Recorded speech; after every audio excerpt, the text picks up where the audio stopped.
Welcome to the Crack House Chronicles True Crime Podcast. I am Donnie, and with me is a man that's fairly certain that the self-checkout line was invented by a guy who had to buy feminine hygiene products for his wife.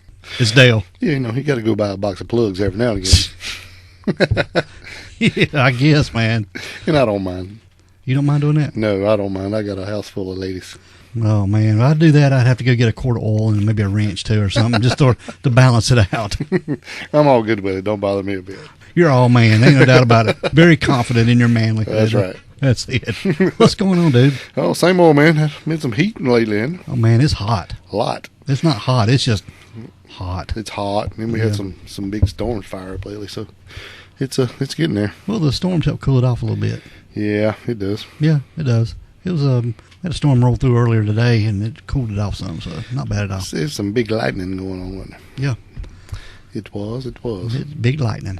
All right, then. But you know, with when this episode drops, Father's Day will have passed, so I want to wish all the fathers a happy Father's Day. Well, happy Father's Day, Donnie. Happy Father's Day to you. Well, thank you. Yeah. So I hope everyone had a good Father's Day. Yeah, man. Yeah, me too. Be good. Good stuff. You got any good shout-outs? Anybody you want to talk about or anybody you want to mention? We've had a few comments come in on our YouTube channel. We have one from Derek from Coronation. I think that's correct. Mm-hmm. And he had a comment on the Trini Gibson episode, which is 103 in the archives. Mm-hmm. He said basically whoever said that she had turned right was lying. And he also said that the whole group in the back were lying too. The one that watched her walk off the trail? Yeah. That's very interesting. Yeah, he didn't not a whole lot of explanation, but that was his view, and we're going with it. I mean, I hadn't heard that, so it's a very, very good possibility. Yeah, if you'd like to explain that a little more, I'd be glad to hear. Yeah, Derek. What you thinking, brother? Yeah, tell us what you think, Derek. Yeah, it's kind of cool. Yep. We love feedback, man. What else you got?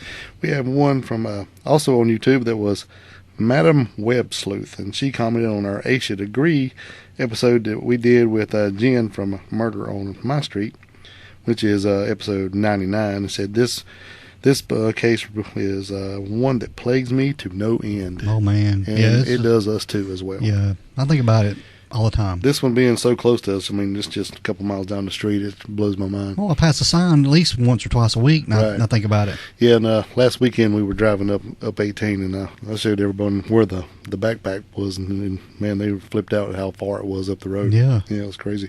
Because that is a pretty good ride. That's a good haul, 20-something miles from where she disappeared. And if you don't know what we're talking about, you can also catch our YouTube video of They Should Agree the locations. Yeah. Which we did. That's pretty cool. Yeah. And also like to give a shout out to our buddy Dale Elmore, big friend of the show. He always pushing us and listen to the show, and check out his YouTube channel, which is Dale from Shelby. It's not me. It's another Dale. But it is a pretty cool channel, and appreciate you listening. And also Stick Elliott, who also a big time friend of the show. He pushes when he can, and on his Facebook page, North Carolina Horror Fans. So we appreciate both of you guys trying to spread the good word. We really appreciate it, yeah. Yeah, man. And we want to remind everybody to go to Apple Podcasts and click that 5-star and write us a review in the box. Guess what, Donnie? What's that? We're still not on Samsung. No, we're still not there. Damn it. No. Samsung, get it together, man. Yeah, they need to. You're missing the best one. I know Dale checks it every day, 3 or 4 times. Yeah. But I think they're only letting so many go through a day. Maybe they're saving the best for last. They could be. Yeah, maybe that's it. Yeah, we're going to blow it up. That's right. We're going to blow it up when they hit us. That's right. They're going to say, holy moly, what did we miss out on here? And if anybody wants to go to the website and go to the store page and get you a T-shirt or something, by all means do so. Yeah, if you just want to drop a few dollars in the gas, what do you call it? Gas tank. Yeah, in the gas tank. The gas jar. We sure appreciate it. Yeah, because we man, really that do. gas went way up in it. Yeah. We could use a few dollars. Yeah, it helps keep the light on at the Crack House. Yeah, because we're self-sufficient pretty much. We are. All right, dude. We are going to get into our case this week. All right, what we got today? We've got something totally different. Okay, this will be good and fresh. Something different from the norm that we normally do. And we have got a female serial killer. For real? Yes. And we're going way back. We've done female serial killers before. What makes this one different? Well, this one is like supposedly the first female American serial killer. Supposedly. Supposedly? Yeah. So we're going to talk about it. So you're saying this has got a twist or something? Yeah, it's got some. Are you joshing me? No, I'm not joshing. It's got some twists and turns and a lot of probably made up stuff. Okay. Folklore. Legendary, you say? Very legendary. Okay. Yeah. But the lady we're talking about today, her name is Lavinia Fisher. That's a cool name. It is a very cool Lavinia. name. Lavinia. Yeah. But she grew up around Charleston, South Carolina, and there's not a lot on her past, dude. Not a whole lot. It's just very little. It's kind of like she just appeared Yeah. and started whacking out guys or something. Yeah, but we do know that she was born in 1793. So like I That's said, way back. yeah, that is way You wasn't back. kidding, was you? But the location of her birth, her maiden name, and any information about her childhood is really unknown. Because, I guess anytime anybody was born back then, the only time it was recorded was somebody wrote it in the Bible. Yeah. Recorded it that way. And Scratch it on a rock or something. yeah, wrote it on a tree. Trees got cut down. Yeah. But Lavinia was to marry a man named John Fisher. Okay. And they both lived near Charleston, South Carolina. Which is how far from here? It's A couple hours? drive? from our location, you can be there in 4 hours. 4 hours, 4 okay. hours, yeah, driving. Gotcha. But they made their living operating an inn hotel kind of Like a boarding house. Kind of. Yes, Yeah. and it was called the 6 Mile Wayfarer House. Oh, sweet. Yeah, and it was actually located 6 miles from Charleston. Boy, man, I wonder how they came up with that name. Yeah, because they were 5 miles from Charleston. Yeah, I think there was more than one. There was one in 5 miles, wasn't it? Or Yeah, and it 5 was- Mile House or something. 5 Mile Wayfarer House, 3 mile, but theirs was the 6 Mile Wayfarer Okay. House. Yeah, they're Yep. big time. But they managed this inn in the early 1800s. And now it was reported that mysteriously men who were visiting Charleston would begin to disappear. Now, wait a minute. So this is kind of like the Benders. The bloody benders that we talked about. Yeah, that was episode 98, I believe. Oh man, that was a while back, wasn't it? Yeah. Yeah. So this is kind of like, these were people, because Charleston's a port town. Mm-hmm. So probably either people coming in off the port or just traveling through. So you're saying they was traveling through or traveling out of Charleston, going to other places, and they would need somewhere to stop off and rest or grab a meal or a night's sleep. And these little boarding houses where they would stop. Somewhere to feed and water their horses and things like that. Okay. Yeah.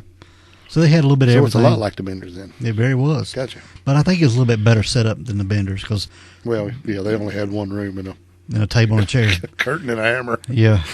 But they had beds and stuff, and I think they had little rooms Okay. for the visitors to be able to get a night's sleep anyway. So a little bit better set up than what the benders had going Yeah, on. and Lavinia was probably a lot more good looking and charming than Yeah, it was reported that she was the very hammer swingers. Yeah, it was reported that she was very beautiful and charming. Right. Okay. So, but men would go, like we said, go disappearing from their inn who were visiting Charleston. And as more and more reports were filed with the authorities about these missing men, it was determined that they were last seen at the 6 Mile Wayfarer House. So I'm sure the rumor mill was spinning. Yeah, Gotcha. it was. But the local authorities, they began to investigate a little bit, and there was no evidence that the Fishers had any involvement. Right. They were an outstanding couple of the community. They were very popular, Mm-hmm. and it led the investigation being dropped.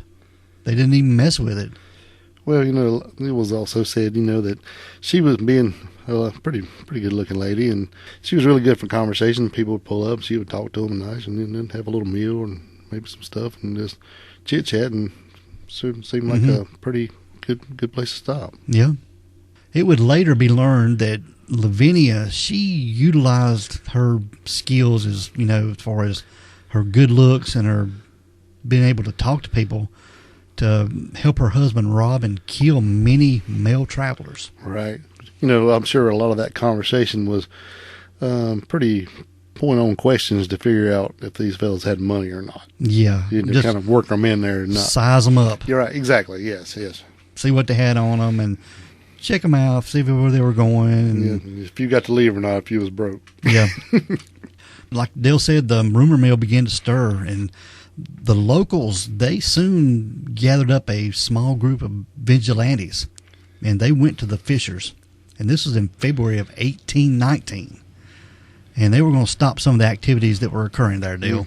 And it's unknown what they may have said or what they may have done, but they were obviously satisfied with their task and returned to Charleston. And what they did, they left one man there, and his name was David Ross, and they had left him there to stand watch. So what did they do when they were there? Do we know? There's not really reported. I don't know if they went there to confront them about the disappearances or tell them they knew what was going on, or maybe. And just left this one guy to stand there and be like a guard or something? Yeah, just left David Ross there to watch the area. Okay. But it was the early next morning, David Ross was attacked by two men, and he was dragged before a group of men along with Lavinia Fisher. And he was actually looking to her for help because he didn't think she'd be involved in anything like this. Well, yeah, he's looking for the lady for some mercy. But she grabbed him, choked him, and smashed his head through a window. But somehow David Ross was able to escape, and he got a hold of the authorities. Well, that's pretty lucky. Very lucky. Right. Now, it was about this same time. I don't know what the time span was, Dale, but it was near this same time that there was another man by the name of John Peoples. And he was traveling from Georgia to Charleston. And tired from a long trip, he stopped at the 6 Mile Wayfarer house to see if they had a room. Right. And he was greeted by Lavinia. Just welcomed him in, and all nice and charming. But she did inform him that they didn't have a room available. Oh. But she invited him to stay and have a meal and just hang out for a while. Right. Refresh himself. Yeah. Had some good conversation. Yeah. But it's been reported that her company was so pleasant that he even ignored Lavinia's husband. Yeah, I think John was giving him the eye. Probably was. He might have been flirting with her a little bit. You think? Might have been. Yeah. Especially the way she was talking to him. I'm sure she was busy sizing him up, and John probably was not taking that well. No, probably not. But he was impressed by Lavinia, and he was answering all of her questions and just getting along with her very well. Right. But it was just soon after that she left the room. Well, she excused herself, and she returned just a few minutes later with some tea and good news. Yeah, I think she liked to give him some tea, didn't she? Yeah, she liked her tea, and we're going to talk a little bit about that. Right. But she come back, and she informed John Peoples that a room had suddenly become available. Yeah, if you still wanted it, you can stay. Yeah. Oh, yeah. So he was tickled to death. Yeah, he accepted it. Right away. And Lavinia poured him a cup of tea. Right. But John didn't like tea. Yeah. This may have helped him a little bit. It did. But he didn't want to be, impolite or rude or anything like that. So he, instead of refusing it or leaving it untouched, he poured it out when she wasn't looking. I wonder if you poured it in a plant or something. Maybe poured it outside. Or like that 16th shot of tequila you don't really want. Yeah. Pour it in a plant and good to go. Yeah. But afterwards, she showed him to his room, and he began wondering why she'd asked him so many questions. And wondering why old man was eyeballing him the whole time. Yeah, checking him out. Yeah. But suddenly he kind of felt uncomfortable with all this information that he had given him, and he got a little worried. And even thought that he might become a target for robbery. Well, he was pretty smart. Yeah. And he felt safer sleeping in a chair by the door. Yeah, he's smart. Yeah, very, very smart. He puts the door up against puts the chair up against the door and kind of sleep in that, and then you don't have to really worry about being snuck up on. Yeah. But as he began to doze off, he was awakened by a loud noise.